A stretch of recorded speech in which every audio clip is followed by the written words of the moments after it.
Fighting pediatric cancer is expensive. In addition to the emotional toll on child and parents, the medical bills can be staggering. But there's an organization that seeks to address all the many associated issues. It is the Pinkyswear Foundation. Its executive director is Erica Neubert Campbell of Edina, Minnesota, and she's our guest. This is the Cancer Interviews podcast. I'm your host, Bruce Morton. Now let's get to Erica's story. And Erica, welcome to Cancer Interviews. Thank you so much, Bruce. It's an honor to be here. And we're looking forward to hearing your story. A lot of people are. Now, the way we start out, Erica, is the way we always start out, and that's to learn a little bit more about you exclusive of cancer. So if you would, tell us a bit about where you're from. We already know what you do, but beyond that, what you like to do for fun, just so we can learn a little bit more about you. Yeah. Well, I am born and raised in Long Island, New York, which is just outside of New York City. So I always have a passion for anything related to the East Coast. I grew up there and went to college in Williamsburg, Virginia at the College of William and Mary. But I found myself here in Edina, Minnesota. Some of my favorite activities are yoga, writing. I'm very interested in blogs and writing books. And I have a second full-time job, Bruce, as a mom of two. I have a 13-year-old daughter, Amelia, and a 10-year-old son named Duncan. All right. Now, we want to hear about the Pinkyswear Foundation. It exists for a reason, or probably reasons, plural. What are they? As you said in the beginning, Bruce, cancer is expensive, and childhood cancer can significantly wipe out a family. You know, families plan for college, they may set aside funds for their child's wedding, but nobody plans for cancer. And our organization exists to allow us to alleviate that financial burden of cancer so that moms and dads can focus on what is most important, which is the health of their child. And it truly allows them to just take some stress off of that day-to-day expenses, because when a child has cancer, life goes on. The bills pile up, the stress continues, and we want to be able to have our part of that health journey for the family. There are many doctors and nurses that are taking care of the health of the child. We will take care of the financial health of the family. Now, there was a point before Pinkyswear became Pinkyswear, in which there was no Pinkyswear, and now we have Pinkyswear. What inspired its creation? This is an incredibly beautiful story, and it started back in 2003. There was a 9-year-old boy that lived here locally named Mitch Chepokas, and he was diagnosed with a terminal bone cancer.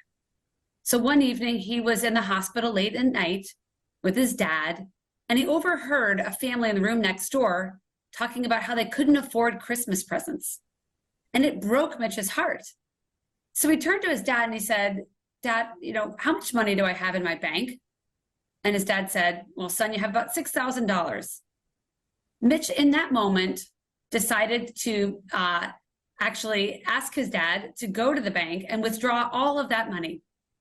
And when he came back, they put that money in a bunch of envelopes and wrote on the outside, "Love Mitch, XOXO," and anonymously gave away those envelopes to every other kid on the cancer floor, including the one next door.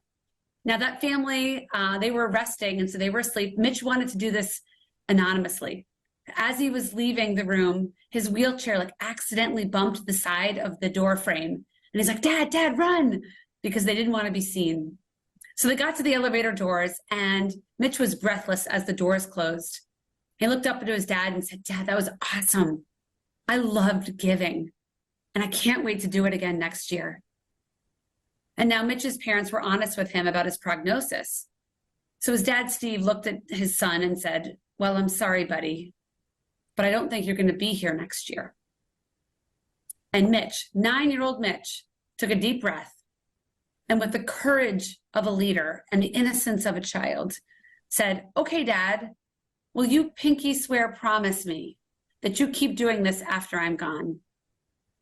And shortly after that, Mitch passed away, and his parents founded this organization called the Pinkyswear Foundation And today we do exactly what Mitch did, but we're on just a much bigger scale. So that first year, Mitch gave away $6,000. And this past year, we gave away nearly 1.4 million across the country to families who really needed that financial support. And were able to then keep food on the table, keep themselves in housing, and get to and from doctors because of that original Pinkyswear promise. Erica, quite clearly, as we've both mentioned here, there are significant financial challenges for parents of a child with pediatric cancer. But as one who's much closer to this, if you would share with us the type of challenges that exist that perhaps are less tangible and not financial, but significant nonetheless. You know, it's interesting. Yes, we do provide financial support to families, but there are so many, as you just mentioned, Bruce, side benefits of that. And the challenges that we help families with is not, first and foremost, asking for support. Do you know how hard it is to ask for help? So many families, when in this situation, they have lots of caring neighbors and friends that will say, let me know what you want me to do. How can I help? And the parents will just say, no, we've got it. And then quietly go back into their homes, really struggling because they're just unable to know how to ask for help. So we've had so many parents that said to us, you made the process easy and you made it normalized to ask for help. And so it opened up doors for us to ask for other help within our community or within our friend group, and to open up these conversations with people who genuinely wanted to help and just didn't know how up until now. So I think that's one way, is just really helping people understand that it's okay to ask for support. Then also we allow families to give back to us by telling their story. And there's such a power in families being seen and heard. And so we offer this emotional support and the opportunity for families to reach out, become ambassadors for us, to tell their story in a deeper way, in a more authentic and real way that allows them the comfort to know they gave back, but then to pay it forward, similar to what Mitch did, because sharing their story allows another family who's maybe coming up behind them to feel less alone. I'll tell you, Erica, one thing that we've learned from doing these interviews at our end, because some of our interviews are with caregivers, is that caregiving is a skill. And it sounds to me like among those within the Pinkyswear family are people who have become skilled at caregiving, and not only from what they do, but how they can teach others. Could you elaborate on that just a bit? Yeah. Thank you for raising the caregiving piece, actually putting a name to it, Bruce, because it is, you know, sometimes a thankless job, and it is quite possibly one of the hardest jobs. You know, we see, you know, families who, again, want to be with their child, but have to sometimes face this really challenging moment as a caregiver. It's, do I spend time by my child's side at the hospital, or do I go to work where I have to keep up, you know, not only my job, but that's what also pays for my health insurance and the health insurance of my child. And we just see caregivers having to make these impossible choices every single day. And they come in really big moments, you know, about whether you are at the hospital with your child or at work, or they come in micro moments about, you know, where you know, what do I buy in terms of healthy food versus food that's maybe less expensive? I mean, it's just these micro choices and these macro choices that caregivers have to face. It is, it's such an unsung hero job. And for parents, they're often sandwiched, you know, caring for not just their child with cancer, but then their other children.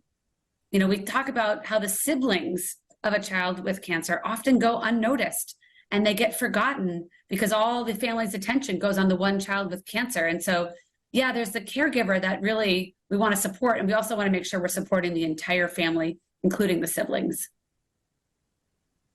I think I know the answer to this yes/no question, but I'll ask anyway. Erica, would you say that it is a separate discipline, a separate skill in terms of caregiving for the kids who have not been stricken with cancer? I think so.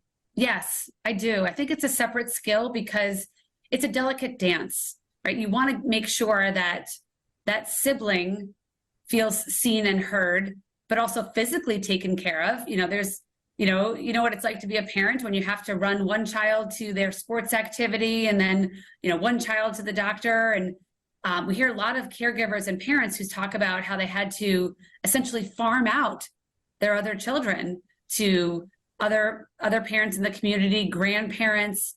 And so I think the emotional health of those siblings becomes a separate skill. You're attending to obviously emotional health of your child battling cancer, but really the medical side. We heard lots of moms who create, detailed spreadsheets and, very copacetic notes on the number of drugs and other treatments that they have to give their child with cancer. And then it's a separate skill to manage the emotional health of those siblings. Erica, we're going to come back to this little nugget of information a second time, but right now there might be somebody watching or listening who wants to know how they can contact Pinkyswear. How would they go about doing that? Please get on our website. It's www.pinkyswear.org, and that's PINKYSWEAR.org. And I'd say for two things. Number one, if you yourself, or if you know someone who has a child battling cancer who could use that support, there's a button on the top right-hand corner of our website that says, apply now. And we really want families in need to apply and to get the help that they need. But of course, if you don't know someone, or even if you do, you can get on our website, make a donation in honor of somebody that you love, or in memory of somebody that you lost, or simply to support the mission. And are there bits, in addition to beginning to go down the road of application for aid, are there other areas, other bits of information that one can get from your website? Yeah, there's also additional ways to learn. We're actually about to put this on our website, which is how you can help when you know someone who's been diagnosed with cancer. Because I think a lot of people who have a friend or a family member diagnosed, they don't know what to say, and they don't know what to do, and they don't know where to go for help. And so our website has those resources, and I'm looking forward to developing more of those resources on our website. Now, once one begins the application process, is it difficult to qualify for such aid, or do most people who qualify get some level of aid? Maybe not all that they want, but they can certainly get some. Is the process difficult once one hits that apply button? No. In fact, we've heard from families and from social workers who work with families on this, that it's a really easy application. Create it similar to any other website. You'll create a username and a password so that if you want to come back and finish the application later, you can.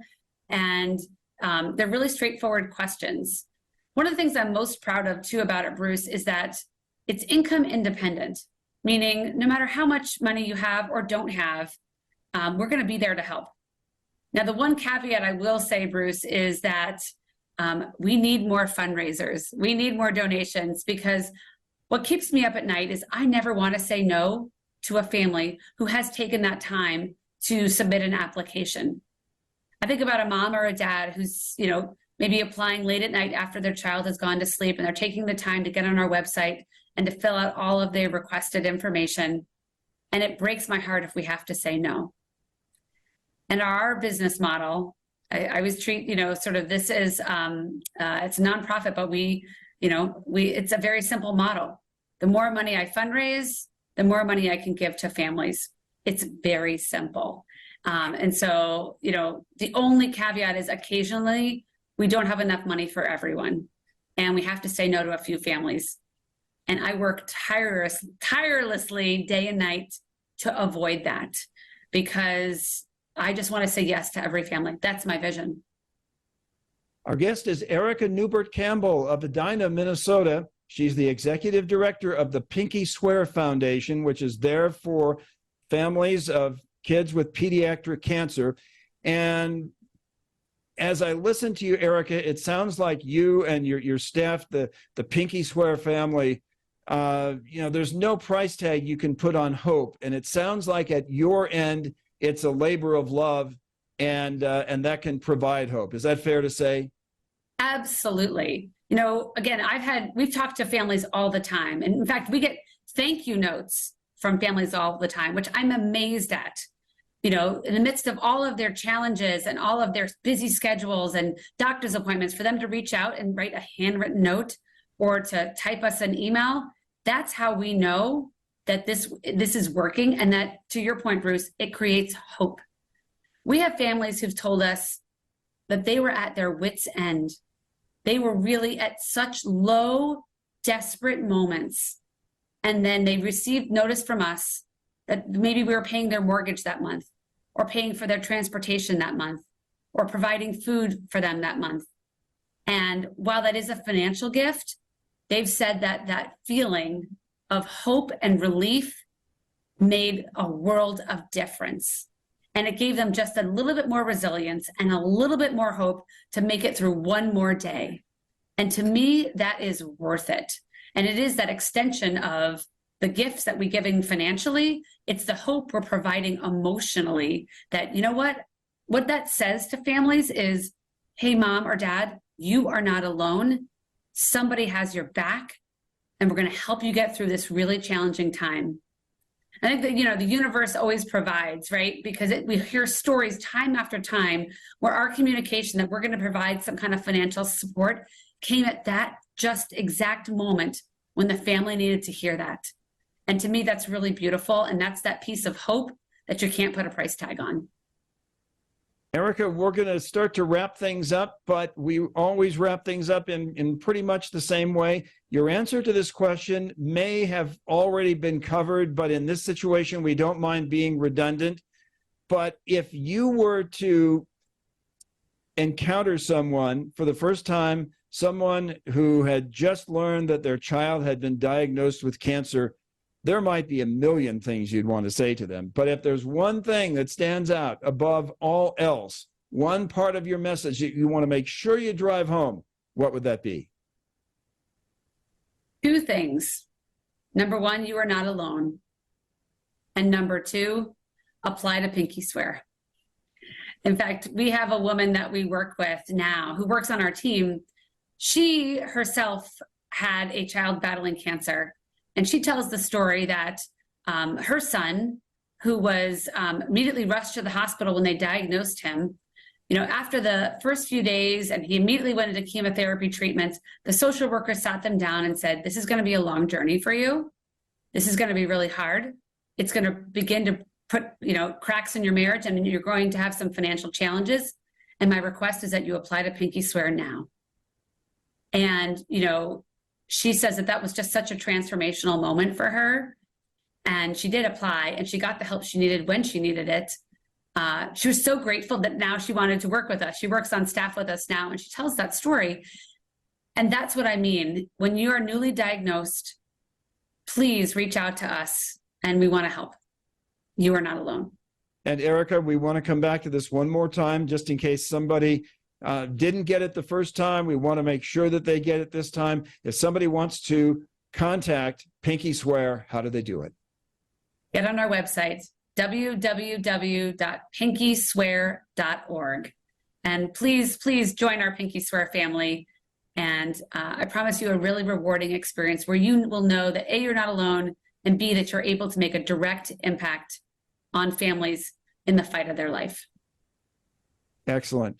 Erica Neubert Campbell, thank you very much for sharing a story that could and should reach out to a lot of people, a club that is really too big, but it's out there, the club of parents with children with pediatric cancer. This is a message that can resonate with them and make a big difference in their lives in a variety of ways. So, Erica, one more time, thanks very much for being with us on Cancer Interviews. Thank you so much, everyone. It's an honor. Pinky's up. I want to remind you, as we usually do when we close out an episode, that, as Erica said, you're not alone if you're on a cancer journey. There are plenty of people like Erica. There are organizations like Pinkyswear, the Pinkyswear Foundation, that can be of help to you and ease you along your way on that cancer journey. So until next time, we'll see you on down the road.